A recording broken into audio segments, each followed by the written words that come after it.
¿Ven algo? Sí, doctor. Se ve la pantalla ya? Sí, doctor. Ah, ok, está bien. Ahora sí. ¿Ven la clase? Ahora sí. ¿Sí se ve la clase? Sí. Sí, Perfecto. doctor. Ok, muchachos, control. Pasa que tengo problemas con el internet. No sé qué ocurrió. En el teléfono no hay problema, pero en el acto sí. Ok, entonces, bueno, comenzamos. Bueno, muchachos, de la clase de pelvis región glútea. No sé cómo es el esquema de la clase que yo doctor Palencia. Pueden estudiar por aquí, por esta clase. Ya no, la diapositiva está bastante completa. Entonces vamos a iniciar. Bueno, ahí vemos, se cuenta que en las primeras diapositivas, en esta primera diapositiva vemos una serie de elementos, la parte ósea, representando el anillo pélvico completo, constituido por los dos coxales, ¿bien? Que es la unión, la fusión del ilio, el isquion y el pubis, y atrás una especie de cuña que cierra esto por detrás, ¿ok? Que une a los dos coxales por la apófisis púbica, y atrás el sacro, que se monta en forma de cuña en la parte posterior de los dos coxales. Eso forma el cinturón pélvico completo, ¿no? El anillo pélvico, la pelvis, pues, la pelvis ósea. Bien, ok, vamos a hablar de eso un poquito porque es importante en el clínico entender esto de la pelvis ósea. Los elementos que se incluyen dentro de la cavidad pélvica, distinguir pelvis propiamente dicha de falsa pelvis, ¿okay? Los elementos vasculares y los elementos neurológicos que están nerviosos, que están dentro de la pelvis, entonces tenemos que estudiarlo. El diafragma pélvico, que es el cierre muscular, ¿verdad? De esa parte inferior, el orificio inferior de la pelvis, que separa la cavidad pélvica propiamente dicha del perineo. Bien. Además de eso, vamos a hablar, por supuesto, de la parte de movimiento de la articulación en la coxofemoral, de los diferentes músculos que se fijan desde el coxal al fémur, ¿bien? Esos movimientos, este dibujito que está aquí en el medio, no, ya, segundito, déjenme proyectar, ok. La pelvis ósea, como les acabo de mencionar, en el contenido de la pelvis, sobre todo los vasos de la pelvis, es importante que conozcan esta serie de arterias. Pregunta de examen, por ejemplo, igual que ha sido una pregunta de examen, preguntar los vasos sanguíneos, en este caso las arterias. Ustedes, esta parte vascular deben aprenderla igual. Va a salir la pregunta, pues, por supuesto, en relación con la parte vascular de la pelvis, sobre todo las ramas parietales, ¿bien? De la pelvis.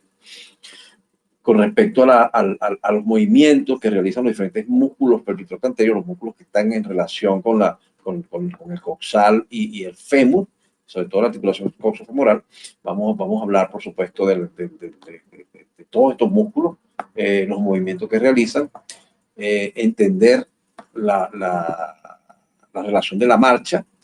Si ven la flecha, también la ven. Si ven la flecha, muchachos. Claro. Sí. Ok. Por ejemplo, la locomoción durante la marcha, es importante entender la función que cumple el músculo glúteo mediano y el glúteo menor para estabilizar la pelvis durante la marcha, ¿no? Esto también es un objetivo de esta clase. El otro elemento, que eso lo van a ver después, de aplicación clínica, es el canal de parto. El canal de parto, el paso del feto a través de la pelvis, ¿okay? Ese espacio se llama canal de parto, y es por donde pasan los diámetros del feto para el nacimiento, ¿okay?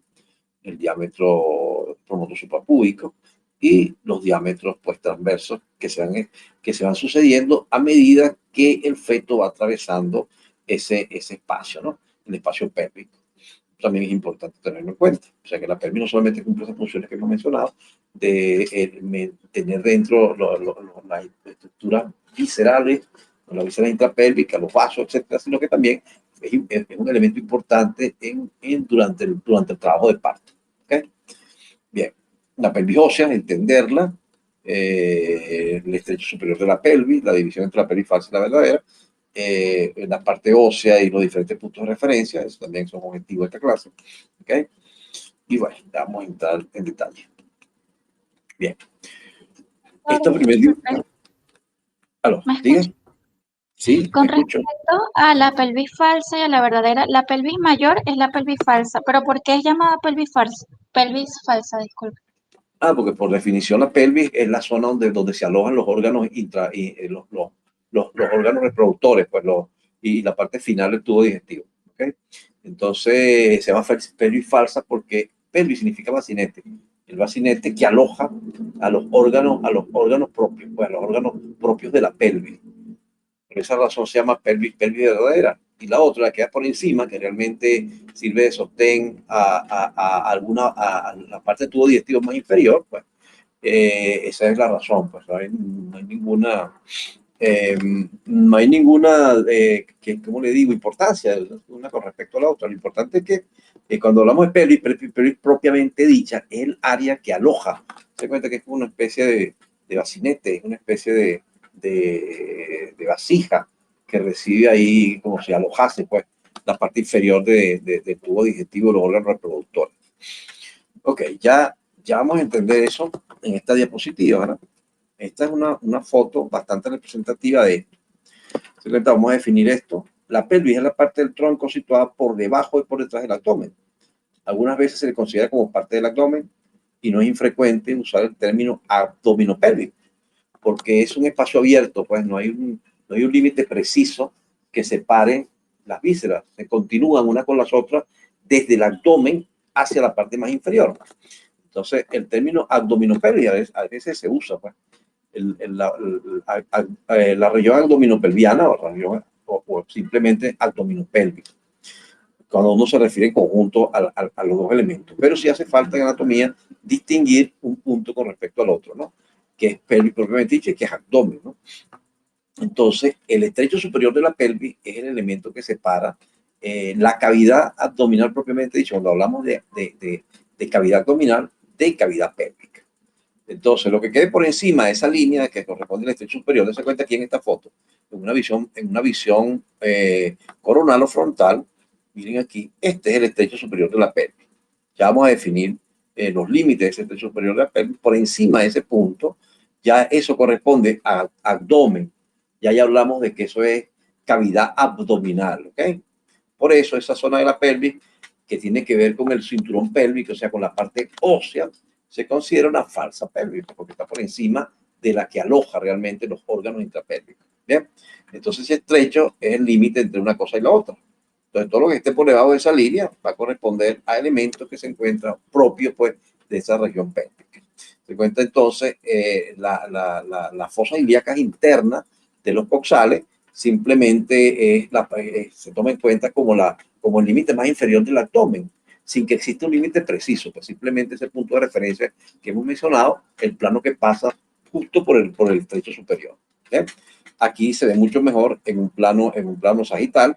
Miren, el abdomen completo, el diafragma, miren el diafragma aquí, okay, y todos esos órganos se continúan uno con respecto al otro. Si usted agarra al paciente y abre el abdomen completo o el cadáver, se da cuenta que las vísceras intraabdominales, como el colon, intestino delgado, pues prácticamente hacen paso o se ubican en una región y en la otra de manera que es imposible porque usted pueda separarlos completamente. Por la gravedad, por ejemplo, el intestino delgado prácticamente está encima de los órganos intrapélvicos. ¿Bien? Ok. Más o menos esa es la cosa, ¿no? Entonces, las dos regiones que internamente se continúan una con respecto a la otra, de cefálico caudal, si un elemento anatómico interrumpa su continuidad, pues. Bien. El término pelvis menor o pelvis verdadera refiere a esa parte del anillo pélvico situado por debajo del plano abdominal estrecho superior de la pelvis. Se llama línea terminal, limitado totalmente por las líneas arqueadas, el promontorio del sacro y el borde anterior del ala del sacro. Esto por detrás. Y las crestas pectíneas, tubérculo púbico y sínfisis púbica por delante, ¿no? Ok. Entonces, el término pelvis mayor o pelvis falsa es la parte del interior del anillo pélvico formada por las fosas ilíacas internas del coxal, situada por encima de este estrecho, ¿no? Y por supuesto, hasta ahí, por ejemplo, el colon, el ciego, descansa sobre la fosa ilíaca interna, ¿no? Del coxal, que correspondería a la falsa pelvis. Bien. Miren el interior superior. Aquí en esta visión anterior y superior del cinturón pélvico vemos una línea punteada en rojo, ¿okay? Desde atrás promontorio del sacro. Hacia acá tenemos las alas del sacro, ¿okay? La línea inominada, que es esta que estamos viendo aquí, ¿okay? Y hacia adelante, llegando a la cresta pectínea, tubérculo púbico y la sínfisis púbica. Todo ese óvalo representa el estrecho superior de la pelvis. Bueno, aquí mucho mejor. Aquí lo vemos en una visión un poquito más lateral, en un solo lado, en el hemilado derecho, ¿ok? Miren la línea punteada. Vamos a mostrarlo aquí. Y si lo vemos completo, vemos que queda por encima de esta especie de óvalo aquí, ¿bien? Limitado por los alerones del sacro, el promontorio y la línea arqueada, simplemente se llama así también, línea arqueada o línea del estrecho superior de la pelvis. Y miren cómo por encima queda las fosas ilíacas internas, ¿no? Entonces la falsa pelvis por encima. Y por debajo de esa línea, pues tenemos la pelvis propiamente dicha. Tenemos. ¿Ok? Ok, ¿qué ponemos aquí? La pared abdominal. La pared abdominal continúa con la pared pélvica en el estrecho superior de la pelvis. Y la cavidad abdominal continúa con la cavidad pélvica. El borde circular de la pelvis está formado por el hueso en su totalidad. ¿Ok? Por detrás del sacro, o sea, todo lo que hemos mencionado aquí, eso es un poquito para reforzar lo que hemos mencionado con respecto a estas definiciones, ¿no? Esto más o menos claro, o sea, nada del otro mundo. Esto es superior de la pelvis. Las funciones principales del cinturón pélvico o de la cintura pélvica son las siguientes: sostener el peso del cuerpo cuando está de pie o sentado, eso lo vimos en la parte articular, transferir el peso del esqueleto axial al esqueleto del miembro inferior en posición de pie durante la marcha, ¿okay? Proporcionar sitio de fijación para los músculos de locomoción y postura, al igual que aquello de la pared abdominal, resistiendo fuerzas generadas por sus acciones, ¿no? O sea, todas esas funciones cumple la pelvis. Entonces, miren aquí cómo en posición anatómica el plano frontal coincide con, se cuenta, la oblicuidad que tiene el cinturón pélvico. La espina ilíaca anterior superior coincide con la espina del púbico, tubérculo púbico, ¿vieron? En el plano frontal. O sea que el coxal está un poquito inclinado, ¿no? Con respecto en la posición de pie. Esta es la orientación de ella en posición anatómica.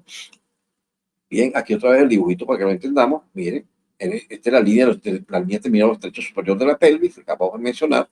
Y por debajo de eso, pues, esa cavidad que no tiene un límite propiamente dicho, sino que es un límite arbitrario. Pues el límite va a ser esa línea obliqua.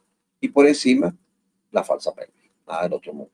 Se cuenta cómo en esta visión frontal un poquito más amplia, vemos como la cavidad abdominal prácticamente pues no hay un límite preciso. De hecho, las vísceras intraabdominales como la parte final del colon, el ciego y el intestino delgado descansan por gravedad sobre los elementos que se ubican en la pelvis, ¿no? Ok.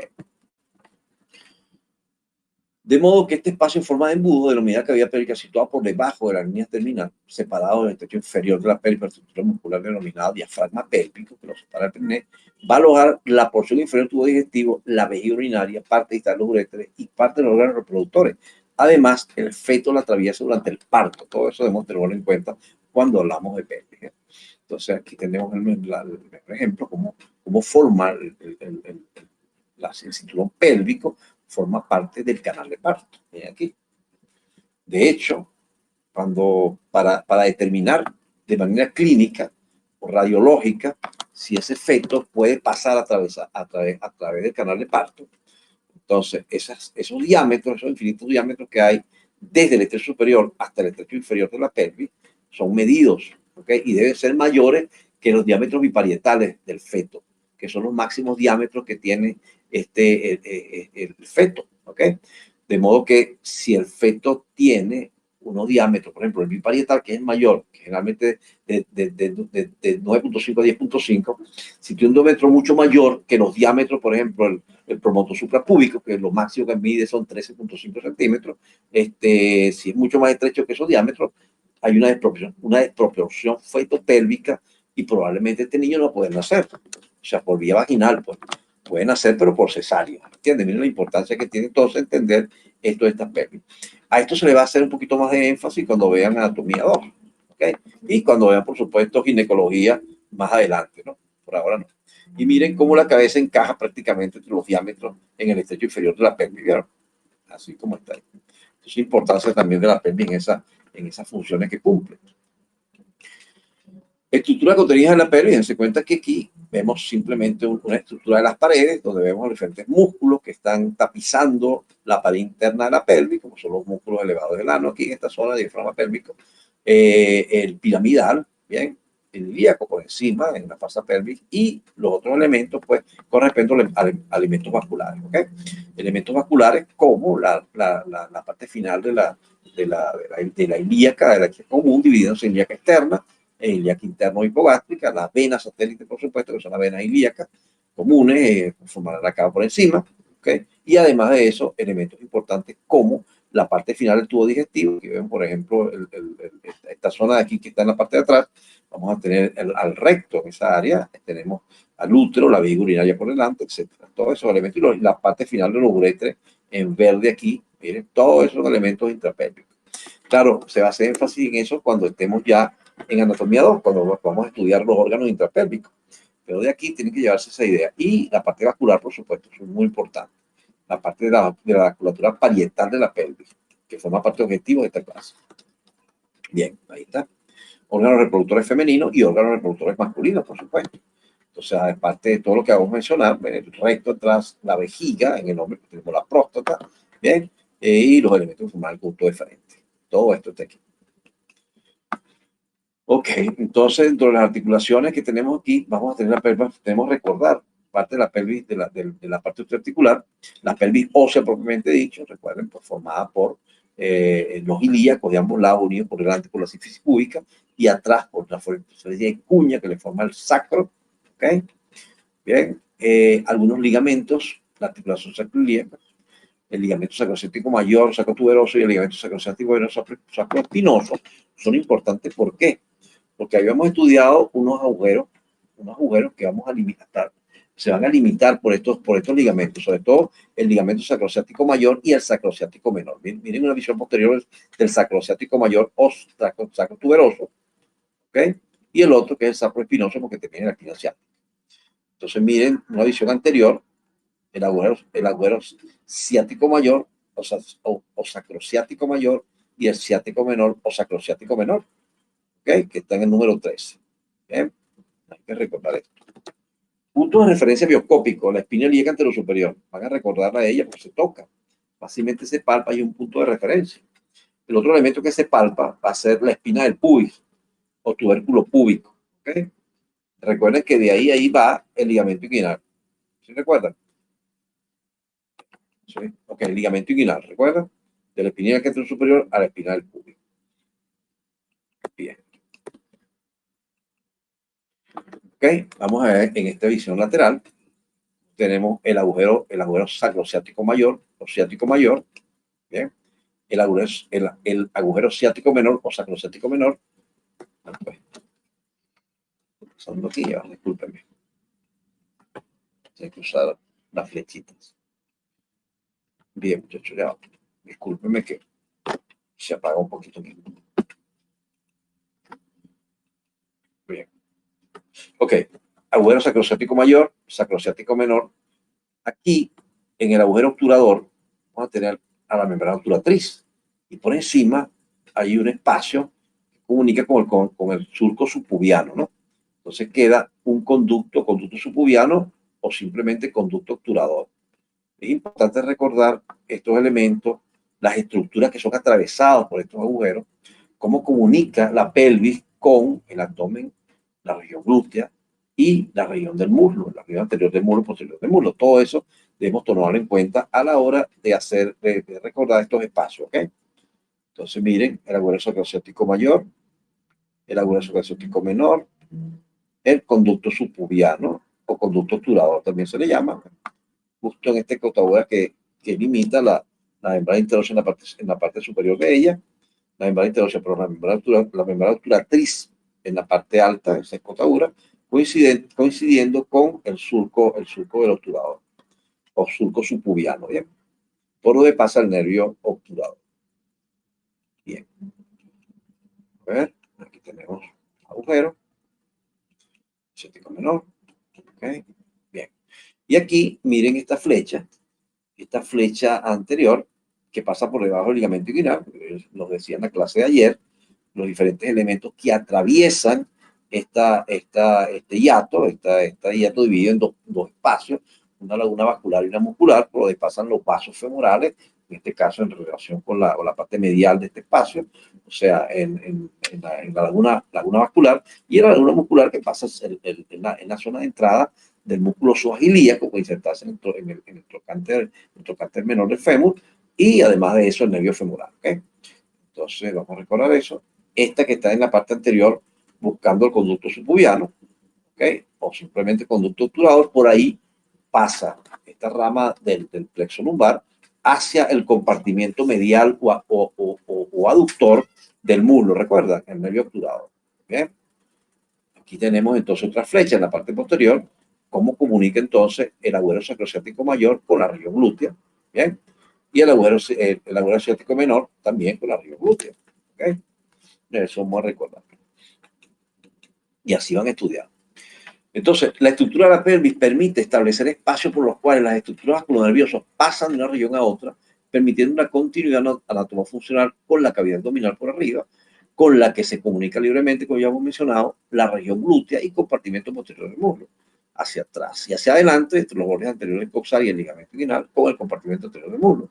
E igualmente hacia adelante con el compartimento medial del muslo, tras el conducto subpubiano. Bueno, esto que dice aquí, este párrafo, tienen que aprendérselo completico, ¿ok? Deben memorizarlo o deben analizarlo y deben proyectarlo tridimensionalmente, de modo que cuando se le hagan preguntas sobre esto, tienen que tener la capacidad de entender cómo se comunican esos espacios con los diferentes compartimientos, las diferentes regiones o segmentos en relación con la pelvis. Hacia atrás, la región glútea, hacia adelante y hacia abajo, pues la región posterior del muslo, la región anterior del muslo, la región medial del muslo, todo eso lo podemos entender si tomamos en cuenta esto que les acabo de mencionar. Entender esto de manera tridimensional y cómo se comunica cada una de estas regiones, muchachos, ¿ok? Entonces, para eso está este párrafo aquí. Otra vez el dibujito, que no se les olvide. Se pregunta en examen, por supuesto, cómo Carrizo hace, por ejemplo, los elementos ciático mayor para llegar al compartimento posterior del muslo. ¿Ok? Cómo hace los vasos femorales para pasar al compartimento anterior. Cómo el nervio obturador se ubica desde el conducto subpubiano, desde la pelvis, el nervio obturador atraviesa la pelvis, pasa por el conducto subpubiano y va entonces no al compartimento anterior, sino al compartimento aductor o medial del muslo, que ya eso lo vimos en la clase de ayer. ¿Bien? Aquí igual, miren una visión posterior, como ver mucho mejor esto, el agujero sacroesciático mayor con su hiato suprainfrapiriforme, ¿ok? El agujero sacroesciático menor aquí abajo, por donde pasa el tendón del músculo obturador interno, etc. ¿Bien? Bien. Entonces, vamos a hablar de un término medio difícil de entender, que es las paredes pélvicas, ¿no? Se cuenta que es un anillo oso. Bien, pero se ha podido estudiar tres planos con respecto a sus paredes. Cuando hablamos de paredes, pues, un espacio así como abierto completamente, si vemos solamente la cuestión ósea, ¿no? Pero si vamos entendiendo la parte muscular y facial, incluso vascular, podemos dividir para estudiar las paredes pélvicas, esto en tres planos, ¿no? El plano externo comprende los músculos glúteos, ¿bien? El plano intermedio, donde vamos a tener ahí los huesos y ligamentos, en este caso el sacro, el coxis y los coxales, los ligamentos sacroesciático mayor, sacroesciático menor y la membrana obturatriz. Se cuenta eso que les mencioné en la primera posición que les mostré. Y un plano interno, ¿okay? Que comprende a los músculos y fascias que se fijan en el plano intermedio, el peritoneo, varios vasos sanguíneos, nervios y otras estructuras localizadas entre el peritoneo y la cubierta poneurótica de los músculos, ¿no? Entonces, más o menos para entender cómo podemos dividir las paredes pélvicas por plano, una mejor manera de entenderlo, ¿no? Entonces, plano externo, plano intermedio y plano interno. Así lo vamos a entender, ¿bien? La región glútea. Así, ya hablando, ya entendimos, ya pudimos hacer un repaso de la parte ósea, de la parte ligamentosa, de diferentes agujeros que se forman ahí. Vamos ahora a hablar de la región glútea. La región glútea como región. Ocupa la parte posterior de la cadera. Está formada por las partes blandas situadas posteriormente a la cara glútea del coxal, en este caso la fosilla externa, a la articulación de la cadera y a la epífisis proximal del fémur. Todo eso ubica la región glútea, ¿no? Ya hemos visto, eso lo podemos ver. Aquí tenemos uno de los elementos que hace construcción de esta zona, que es el músculo glúteo mayor. Vamos a estudiar una serie de músculos, ¿ok? Por plano, y así lo vamos a ir entendiendo. Por planos ellos, ¿ok? El glúteo menor, el glúteo intermedio o mediano, bien, el glúteo mayor, que es el más superficial. Los músculos de esta región están cubiertos por la fascia glútea, ¿ok? Tiene su propio nombre, la cual nace en la cresta ilíaca del sacro y del cox y se continúa inferiormente y anteriormente con la fascia lata, como lo vimos en la clase de ayer, ¿ok? La